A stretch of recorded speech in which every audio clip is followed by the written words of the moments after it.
Dans son programme de société, le président de la République accorde depuis son élection une place importante à l'éducation et la formation des enfants vivant sur le territoire ivoirien. C'est fort de cette orientation que depuis 2011, le ministère de l'Éducation met en œuvre un programme d'action prioritaire. Aujourd'hui, nous nous trouvons dans l'un des plus anciens collèges de la ville d'Abidjan, vieux de plus de 70 ans, le Collège moderne du Plateau. Alors, bienvenue dans...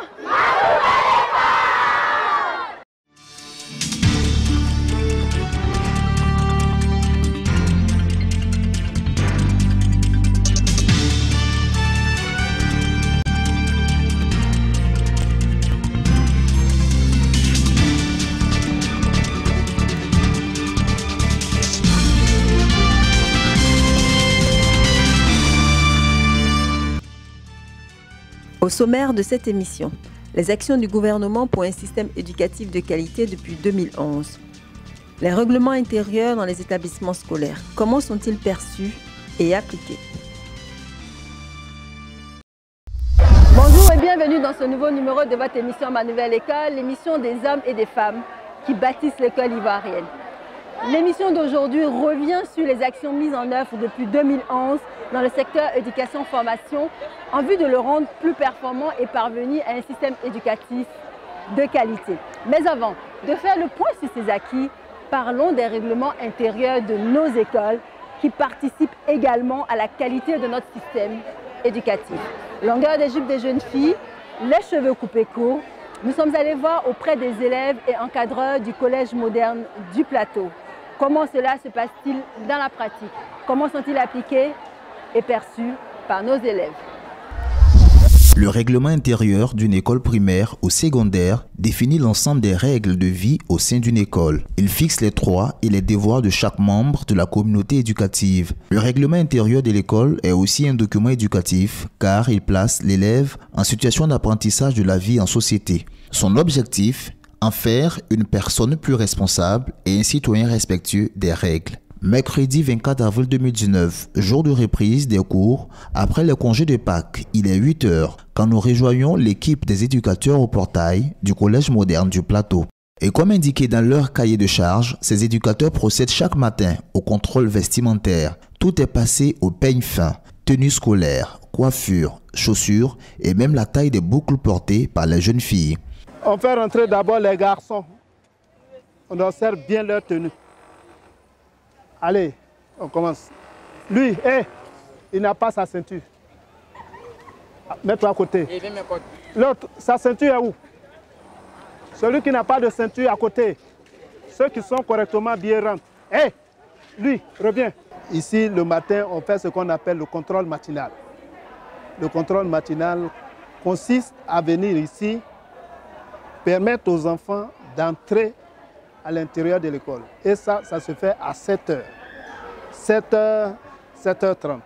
Les cours commencent à 7h30. Ensuite, on ajoute 5 minutes pour les retardataires. Et au moment où les élèves rentrent, nous contrôlons leur tenue. Ceux qui ne sont pas en règle vis-à-vis de notre règlement intérieur, on les met à côté. Et à partir de 7 h, on leur donne des conseils. D'abord, l'éducateur les recense. Recense ceux qui ne sont pas en règle. On prend leurs coordonnées, leurs classes, pour permettre à chaque éducateur de suivre l'élève en classe, pour qu'il se mette en règle vis-à-vis du règlement intérieur. Si on l'a interpellé parce qu'il a les cheveux trop longs, le lendemain, il devra couper. S'il est repassé parce qu'il a porté des tapettes, le lendemain, il ne devait plus venir avec. Les éducateurs exercent leur contrôle. Ils appliquent le règlement tout en tenant compte des situations particulières. Ils écoutent les explications des élèves fautifs. C'est le cas pour la jeune fille Ndoli Eti et sa camarade qui sont mal chaussées et coiffées. Tu sais que normalement, tu ne dois pas venir à l'école en sandales avec des cheveux comme ça. Comment tu as fait pour entrer? Où tu es passé? Tu dis? Matin, mon papa. J'ai pas compris. Je suis matin, mon papa. Tu es venu matin, ton papa. Mais tu es passé comment? Tu es passé par derrière? Elle doit être coiffée normalement, mais elle n'est pas passée par le portail de contrôle. Elle est passée par le portail d'entrée des parents et du personnel. avec son papa. Si elle était passée par le portail de contrôle, elle ne serait pas dans l'enceinte de l'école. Le règlement l'interdit formellement. Mais le travail d'encadrement des éducateurs ne s'arrête pas là. Dispatchés par niveau, leur tâche d'encadrement se poursuit partout au sein de l'établissement, même dans certaines classes où ils effectuent des visites. Madame Barobi Nesseri est éducatrice de niveau 3e. Nous l'avons suivie dans une de ses tournées de sensibilisation dans les classes. Bonne arrivée, c'est la rentrée aujourd'hui. On constate que certains ont encore laissé les cheveux sur la tête, demoiselles comme vous. Pourquoi vous n'êtes pas coupé les cheveux? Comment? Mais vous avez eu les congés pour le faire. Pourquoi vous ne l'avez pas fait? Hein? Demain, ne revenez plus avec cette coupe de cheveux là. Sinon, on va vous laisser dehors. Vous avez compris? Mon grand, il fait chaud. Pardon, enlève ce que tu as porté. C'est pareil pour toi. Voilà. Ici, le règlement intérieur stipule que les élèves doivent avoir les cheveux coupés. Pas de cheveux fantaisistes. On ne veut pas aussi des boucles d'oreilles cerceaux au sein de l'établissement. On ne veut pas des tapettes. Et puis aussi, il faut rappeler aussi les élèves la date des arrêts des notes. Et puis rappeler aussi aux enfants, pour ceux qui ont des notes en moins avec certains professeurs, disons, qui étaient malades, parce qu'ils n'ont pas fait de devoir, qu'ils viennent avec un justificatif pour que ces professeurs-là les prennent à l'oral. Dit aussi à ceux qui étaient absents, qui ont des heures d'absence, de venir avec un justificatif pour justifier leurs heures d'absence. Tout ça est dans le règlement intérieur du Collège Moderne Plateau. À quelles sanctions sont exposés les élèves anticonformistes? Madame Barrault en explique la progressivité. Il y a la note de conduite, on leur fait des notes en moins. Quand tu ne respectes pas le règlement intérieur, on leur fait des notes en moins. Bon, on les met dehors, ils ramassent les bouts de papier de l'école. On convoque aussi les parents pour attirer l'attention des parents pour dire depuis lors, on dit à ton enfant de se couper les cheveux, mais de se mettre en règle, il ne le fait pas. Donc on attire aussi l'attention des parents sur ce fait-là. Les principaux concernés, eux, ne voient pas à l'application stricte du règlement intérieur de l'école comme un élément correctif, mais plutôt un élément pouvant faciliter leur socialisation. Le fait de me mettre en règle, c'est de montrer un bon exemple à mes camarades.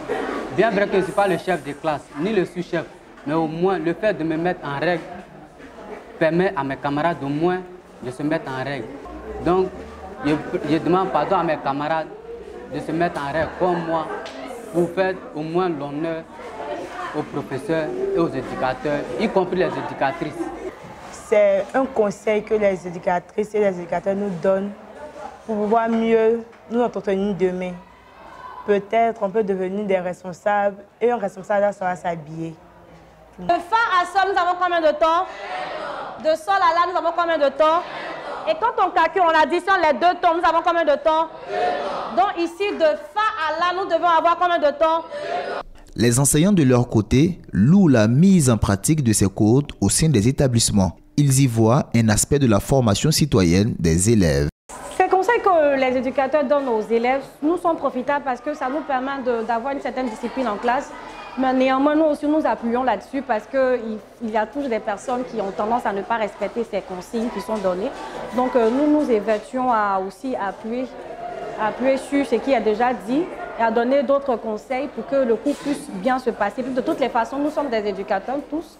Et donc, les conseils ne vont pas seulement se limiter qu'à la vie scolaire. Ils auront à finir la vie scolaire et à rentrer dans la vie active. Donc nous nous évertuons chaque fois aussi de donner d'autres conseils qui leur seront utiles pour la vie active.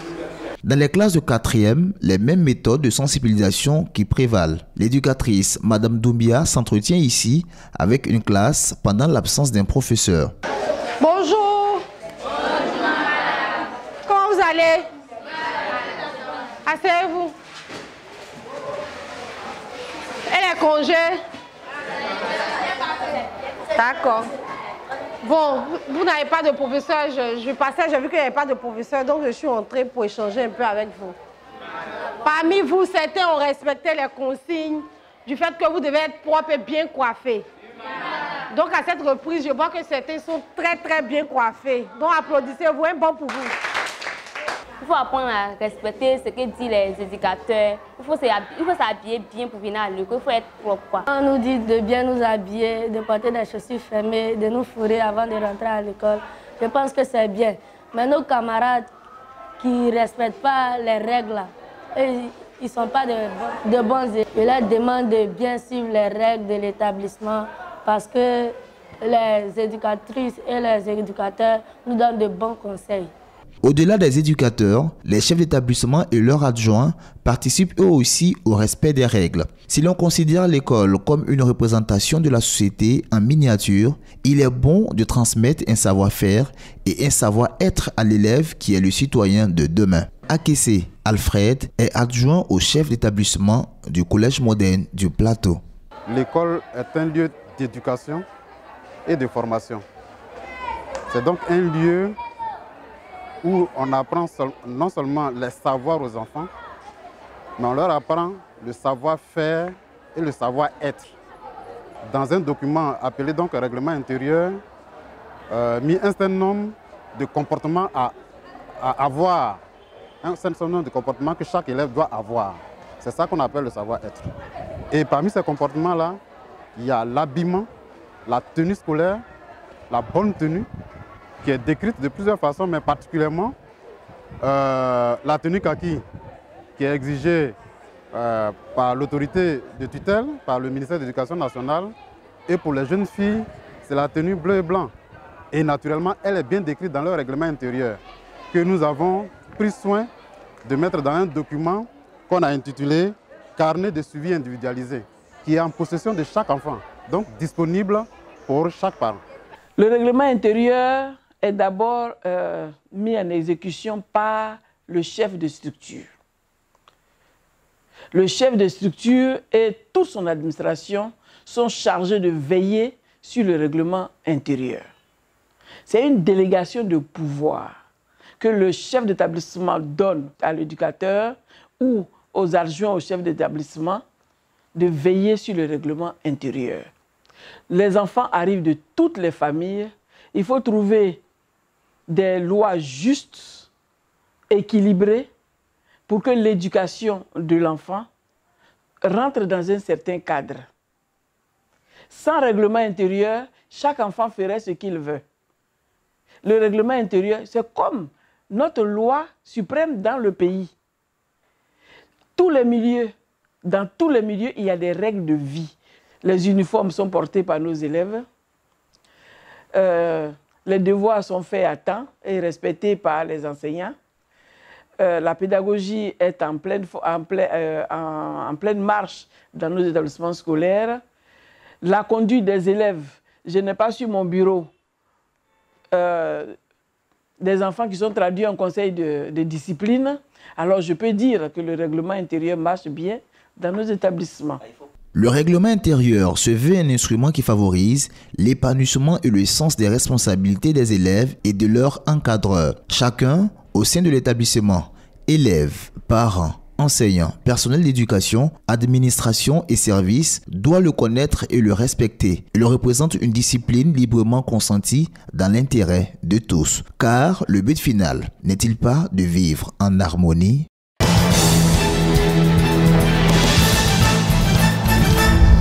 Le samedi 20 avril 2019 a eu lieu à Abli, sous-préfecture de Toumoudi, la cérémonie de remise des clés du collège moderne à Madame le ministre Kandia Kamara, en présence de l'épouse du vice-président de la République Madame Clarisse Duncan, du ministre Patrice Kwame, secrétaire exécutif du Conseil de l'Entente, structure donatrice de l'ouvrage et plusieurs cadres de la région du Bélier. Ce collège comprend 4 bâtiments de 4 salles de classe avec un bureau d'éducateur chacun, un bloc administratif comprenant le secrétariat, le bureau du principal, la salle des professeurs, le bureau de l'économe et 3 autres bureaux, un bloc latrine de 6 cabines. Un atelier de rétrocession des activités de mobilisation communautaire autour des écoles construites et équipées par le C2D à la direction de l'animation, de la promotion et du suivi des COGES, DAPS-COGES, du ministère de l'Éducation nationale, de l'enseignement technique et de la formation professionnelle s'est tenu le jeudi 18 avril 2019 à Abidjan. Cet atelier a permis de faire le bilan de la mobilisation communautaire par les ONG autour des 40 collèges de proximité et des 116 écoles primaires du C2D 1, de présenter le cahier des charges de la mobilisation communautaire autour des 200 collèges à construire par le C2D et le plan d'action de la mobilisation communautaire pour cette deuxième phase du C2D. La cérémonie d'ouverture de l'atelier a été présidée par M. Kone Raoul, directeur de cabinet adjoint du MENET-FP. Pour lui, cette nouvelle initiative va contribuer à réaliser une meilleure implication des communautés autour des nouveaux collèges. Accueilli en début d'après-midi à son arrivée à Abidjan le mardi 16 avril 2019 par la ministre de l'Éducation nationale, de l'enseignement technique et de la formation professionnelle, Mme Kandia Camara, la conseillère du président des États-Unis, Ivanka Trump, a eu une audience avec le vice-président ivoirien, M. Kablan Duncan, dans la même journée. Cette rencontre avec la conseillère du président américain s'est déroulée en présence des ministres Kandia Camara, Marcela Montano, Mariatou Kone, Lira Mata et du secrétaire général du gouvernement, M. Patrick Haché. L'audience a donné suite à la co-signature de l'arrêté portant organisation et fonctionnement de la direction de l'équité du genre par la ministre Kandia Camara et la vice-présidente du Millennium Challenge Corporation, MCC, Mme Karen Session.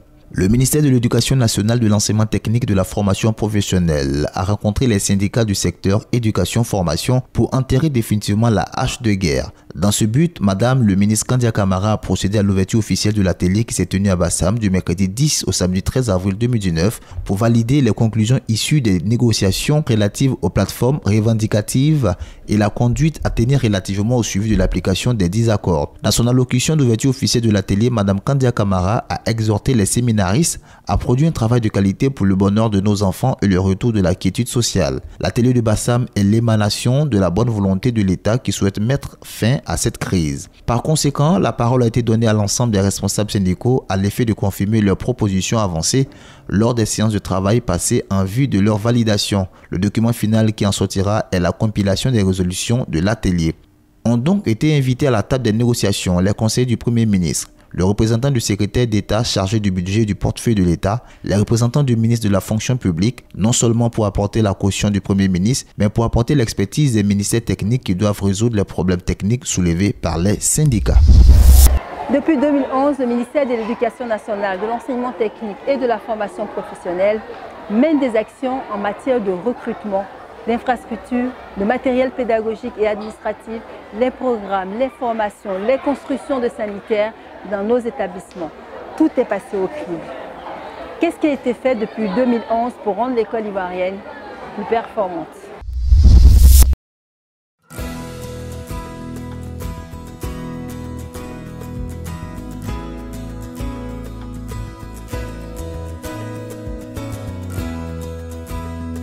L'école est depuis le début une priorité du président ivoirien, son Excellence M. Alassane Ouattara.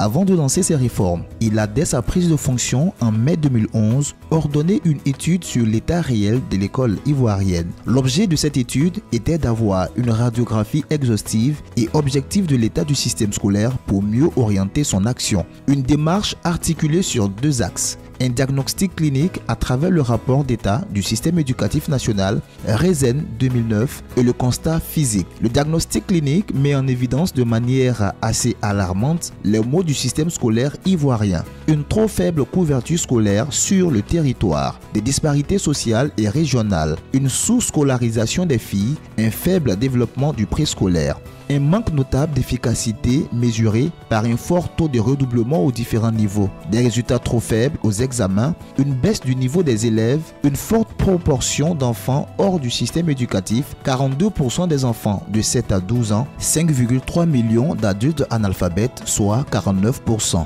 De plus, selon le rapport, le nombre d'infrastructures est insuffisant et l'existant se trouve dans un état de dégradation avancée. Les établissements souffrent d'un grave déficit d'enseignants, l'environnement moral et le cadre physique de l'école sont malsains et inadéquats, notamment à cause d'une violence généralisée. Les nombreux arrêts de cours réduisent le quantum horaire qui engendre l'échec.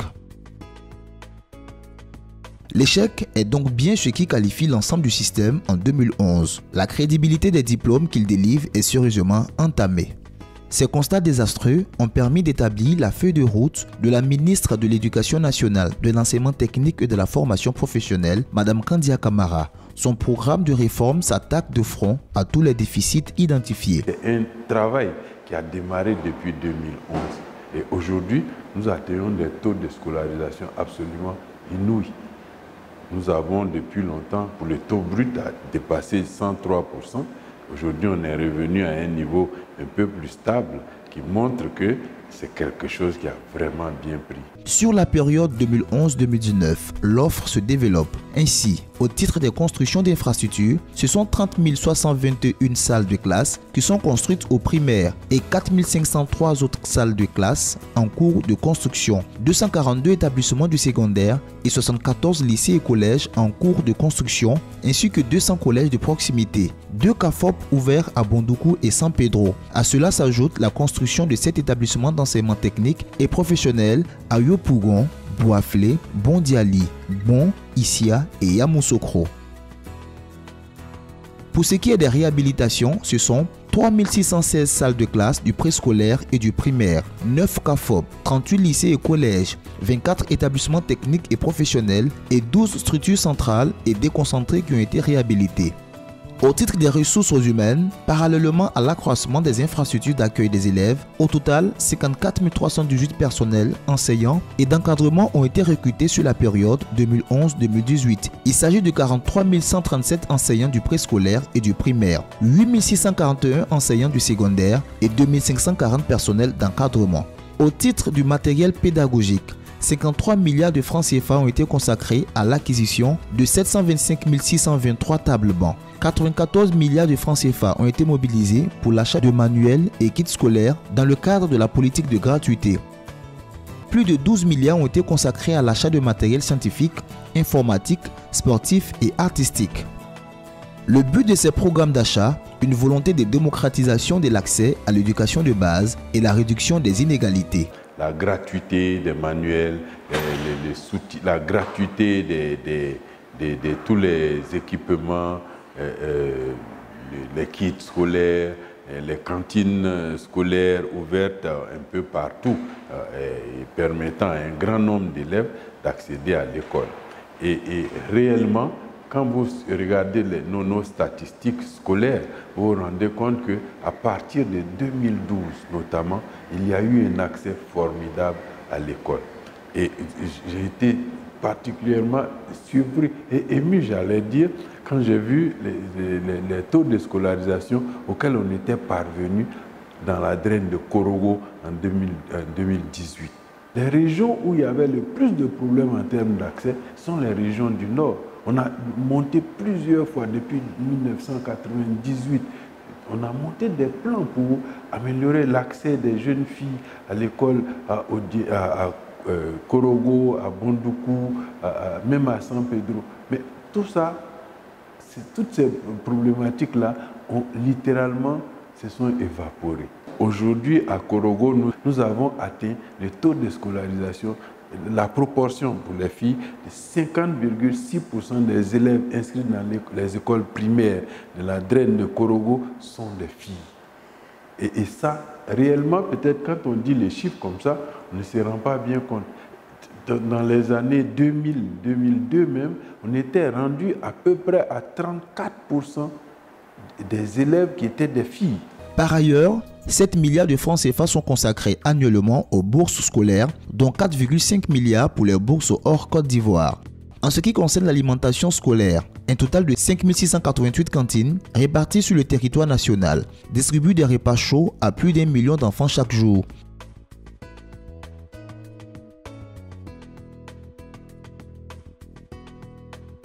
« 969 matériels roulants, dont 318 véhicules ont été acquis pour accroître la mobilité des inspecteurs généraux, des directeurs centraux, des conseillers pédagogiques, des directeurs régionaux, des directeurs départementaux, des inspecteurs d'enseignement préscolaire et primaire, etc. » À cela s'ajoutent de nouveaux engagements liés au programme social du gouvernement en cours de réalisation. Recrutement régionalisé de 10 300 enseignants dans l'enseignement primaire et secondaire et construction de 8 400 latrines dans 1 400 écoles en zone rurale notamment. La loi d'obligation scolaire est venue en réalité pour couronner un exercice engagé depuis longtemps et pour lequel beaucoup de moyens ont été mis en œuvre.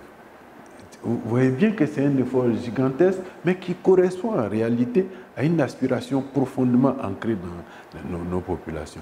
Par ailleurs, a été lancé en septembre 2019 un lycée d'excellence à Grand Bassam dans le cadre de la coopération sino-ivoirienne en septembre 2019. La construction de 7 lycées de jeunes filles, de 4 établissements d'enseignement technique et de formation professionnelle et de 11 centres de formation professionnelle est en cours. Nous avons aussi le soutien des partenaires. Par exemple, l'initiative TREC, financement Fondation Jacobs et tous les industriels du cacao, qui nous soutient. Et actuellement, dans la région de Souvray, nous sommes en train d'expérimenter et bientôt de passer à l'échelle un modèle de formation, d'enseignement qu'on appelle programme d'enseignement ciblé. Et ce programme-là, il est littéralement magique. Et nous vient, c'est un modèle que nous avons pris chez les Indiens. Conditions matérielles similaires aux nôtres, mais qui réussissent l'exploit d'amener tous les enfants à savoir lire et écrire en un temps absolument record. Ces investissements massifs dans le secteur éducation-formation, avec le soutien des partenaires sociaux, internationaux, n'ont de sens que si on les associe aux 2 objectifs suivants du gouvernement. La mise en place de l'école obligatoire pour tous les enfants de 6 à 14 ans, instaurée par la loi en septembre 2015, et l'émergence du pays qui ne peut s'envisager sans une amélioration du niveau de formation de la population ivoirienne. Des moyens et des objectifs pour changer en 10 ans le visage de la Côte d'Ivoire. Voilà, c'est la fin de ce numéro de votre émission Ma Nouvelle École. Merci de nous rester fidèles, mais surtout n'oubliez pas, rendez-vous sur notre page Facebook pour revoir toutes nos émissions. Et surtout, rendez-vous le dernier dimanche du mois prochain.